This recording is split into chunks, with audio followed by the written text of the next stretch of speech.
Next video YouTube में upload कर रहे हैं, वो लॉ ऑफ डिमांड के ऊपर में तुम्हारा। अभी जो हम लोग बात करेंगे वीडियो में डिमांड फंक्शन के ऊपर। मतलब ये वीडियो स्पेशल एक छोटा वीडियो रहेगा, शायद 9 से 10 मिनट का रहेगा मेरे। ये वीडियो तुम्हारा सिर्फ और सिर्फ डिमांड फंक्शन के ऊपर में रहेगा। ये डिमांड फंक्शन क्या होता है उसके बारे में बोलते हैं, और वो एग्जाम फंक्शन के बारे में हम चलते हैं। तो हम लोग डिमांड फंक्शन के बारे में जा रहे हैं बताने के लिए कि डिमांड फंक्शन क्या होता है। अभी हम तुम लोगों को पहले एक बात बता देते हैं।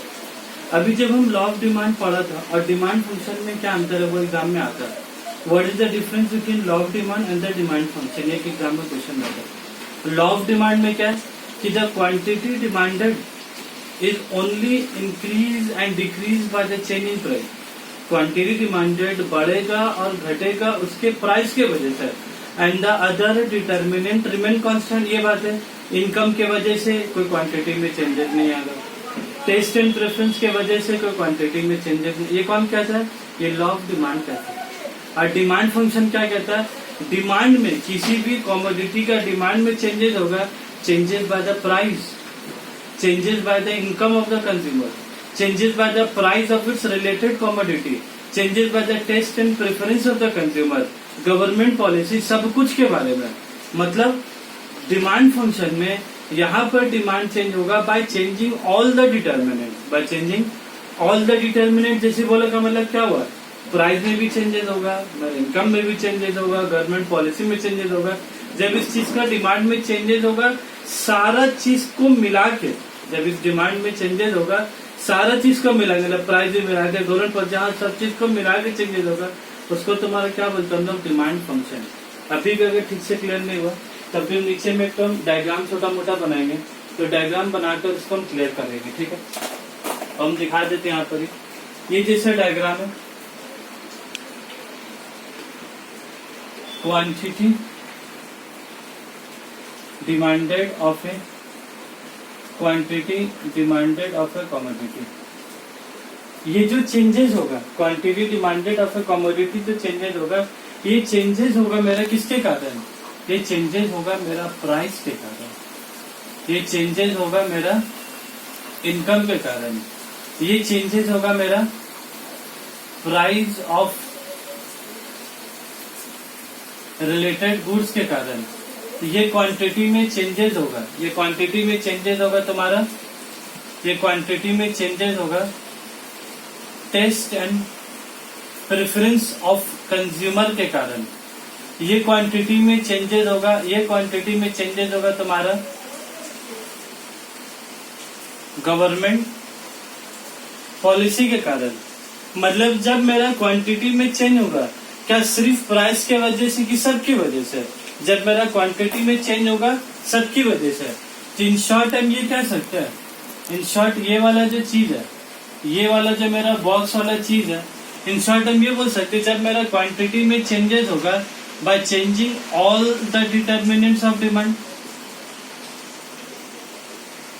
क्योंकि यहाँ पर हम लोग क्या लिया, यहाँ पर हम लोग क्या लिया? अदर डिटर्मिनेंट लिए कि सब लिया? यहाँ पर ही सब लिया। तो जब मेरा क्वांटिटी में चेंज होगा bye changing all the determinant, तभी उसको तुम्हारा क्या बोले हम लोग? देन दैट रिलेशनशिप, इसके और इसके बीच का जो रिलेशनशिप होगा, then that relationship is called तुम्हारा डिमांड फंक्शन। तो हम नीचे में भी एक और हम डायग्राम एक और बना देते हैं नीचे में। ये तो आज हम पहली बार बनाए हैं, जो हमेशा शुरू से बना के जो बच्चे लोग को दिखाते हैं हम यहाँ पर ही, ये हम ऐसे बनाते हैं शुरू से हमेशा। क्वांटिटी डिमांड ये हम ऐसे शुरू से बनाते हैं, क्वांटिटी डिमांड, और इसके बीच में, और यहाँ पर ही क्या होगा तुम्हारा? यहाँ पर ही होगा तुम्हारा डिटर्मिनेंट्स ऑफ डिमांड। और ये दोनों के बीच का चीज क्या रहेगा? और ये दोनों के बीच का हम लोग क्या बोलते हैं? तुम्हारा रिलेशनशिप। इसको हम लोग क्या बोलते हैं? तुम्हारा रिलेशनशिप। मतलब इसके और इसके बीच का जो रिलेशनशिप होगा, मतलब मेरे डिटर्मिनेंट 2 से चेंज होने से, मेरा क्वांटिटी 4 से चेंज हो रहा है, मेरा डिटर्मिनेंट 8 रेशियो से चेंज होने से, मेरा क्वांटिटी 16 से चेंज हो रहा है। ये जो रिलेशनशिप है वही रिलेशनशिप को तुम्हारा क्या बोला जाता है? इसलिए हम लोग क्या लिखते हैं यहाँ पर डेफिनेशन में? द रिलेशनशिप, इसलिए हम लोग क्या बोलते हैं? The relationship between quantity demanded and determinants of the relationship between quantity demanded and the determinants of demand and the determinants of demand is called, इसी रिलेशनशिप को तुम्हारा क्या बोला जाता है, इसी रिलेशनशिप को तुम्हारा क्या बोला जाता है, डिमांड फंक्शन। इसी रिलेशनशिप को बोला जाता है तुम्हारा डिमांड फंक्शन। और ये कभी कभी ये डिमांड फंक्शन जो होता है, ये जो क्वांटिटी फंक्शन होता है, ये कभी कभी ऐसे लिखा जाता है पी, ये कभी कभी इस तरह से लिखा जाता है P comma Y comma T comma E comma H comma Y comma G comma etcetera, ऐसे कभी कभी लिखा जाता है। और ये जो एफ है ना, एफ, ये जो एफ है, यही एफ को तुम्हारा क्या बोला जाता है, यही एफ को तुम्हारा क्या बोला जाता है, फंक्शन। और अगर पूरा अगर लिख दे, यही चीज को तुम्हारा क्या बोला जाता है सर, डिमांड फंक्शन। यही चीज को क्या बोला जाता है, डिमांड फंक्शन।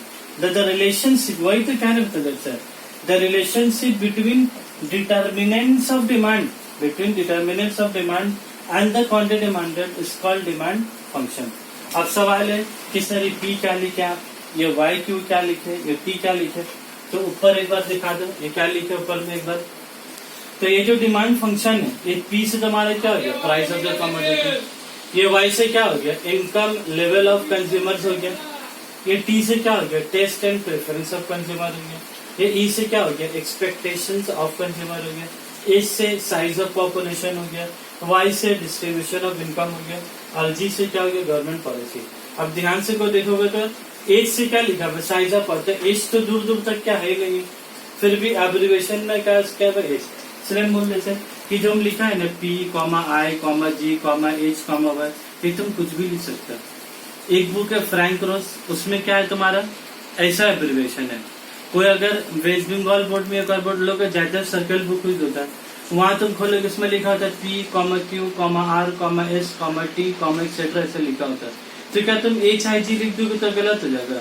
तुमको जो भी लिखना है, खाली उसका एब्रिविएशन नीचे में क्या करना है, उसका लिख देना है कि where P is equal to price, where Q is equal to quantity, where I is equal to income, ऐसे करके क्या करना है तुमको लिख देना। तब हम समझा दिए डिमांड फंक्शन। तब एक बार फिर से बोल देते हैं कि एग्जाम में क्वेश्चन आता है, what are the difference between law of demand and the demand function. तो लॉ ऑफ डिमांड क्या हो गया, it here the demand for a commodity changes by only the price. यहाँ पर डिमांड चेंज होगा only by the price of the commodity. But demand function क्या है, here the quantity demand changes by changing all the determinants of demand. मतलब price भी change होगा, income के वजह से भी, गवर्नमेंट पॉलिसी सब। और लॉ ऑफ डिमांड क्या बोलता है, सिर्फ प्राइस की वजह से, government policy constant, test preference constant, income of the consumer constant. लेकिन डिमांड फंक्शन क्या बोलता है तुम्हारा, सब चेंज होगा। तो ये बारीकी अंतर होता है, एग्जाम में एक्सेप्ट देता है। तो मेरे हिसाब से ये वाला जो टॉपिक है ना, डिमांड फंक्शन, ये टॉपिक मेरे हिसाब से और एग्जाम पॉइंट ऑफ व्यू के हिसाब से क्या इंपॉर्टेंट होता है। तो एक बार आप जरा जूम करके इसको दिखा दोगे तो पहला पॉइंट थोड़ा एक बार रीड करा देता। Demand function can be defined as the relationship, demand function can be defined as the relationship between, ये किसके बीच में रिलेशन दिखाता है दोस्त, क्वांटिटी डिमांड और क्या है तुम्हारा, क्वांटिटी डिमांडेड एंड क्या है तुम्हारा, and the determinants of demand के बीच में दिखाता है। ठीक है, उसके बाद सेकंड क्या लिखा है, demand function can be mathematically describe as follows. Mathematically कैसे डिस्क्राइब होता है, इस तरह से डिमांड फंक्शन डी एन हो गया, quantity demanded is equal to F लिखा है, P N Y T E H Y G, ये क्या है तुम्हारा, इसके नीचे में एब्रिविएशन लिख दिया सारा। उसके बाद क्या है, the equation is called demand function, और यही इक्वेशन को तुम्हारा क्या बोला जाता है, डिमांड फंक्शन भी बोला जाता है। और ये जो चीज दोस्तों हम लिखा है, ये जस्ट क्या है तुम लोग को समझाने के लिए लिखा है। एग्जाम में बहुत होगा तो ये मेरा लिख सकते हो, बट ये चीज हम क्या लिखा तुम्हारा, ये समझाने के लिए। तब एक ही बात बोलेंगे, यहाँ यूट्यूब के थ्रू से या बाकी से छोटा छोटा वीडियो हम बना के अपलोड कर रहे हैं। जो मेरा बच्चा हो तो बाकी के स्टूडेंट वो तो पढ़ ही रहे थे, लेकिन जो मेरे से क्लास नहीं कर पा रहा है या जो दूर रह रहा कोई भी, वीडियो को मेरे चैनल को सब्सक्राइब कर लो। और हम रेगुलर अपडेट जो भी इम्पोर्टेंट चीज होगा, अभी तो लॉकडाउन में तो क्या हम बहुत सारे वीडियोस अभी हम अपलोड करते हैं लॉकडाउन में, और लॉकडाउन के बाद भी कोशिश करेंगे बहुत सारा कंसेप्चुअल जो वीडियो जिसमें स्टूडेंट लोग को परेशानी आता है वो भी अपलोड करेंगे, जिसके लिए तुम लोग मेरा वीडियो को लाइक करो, शेयर करो, सब्सक्राइब करो।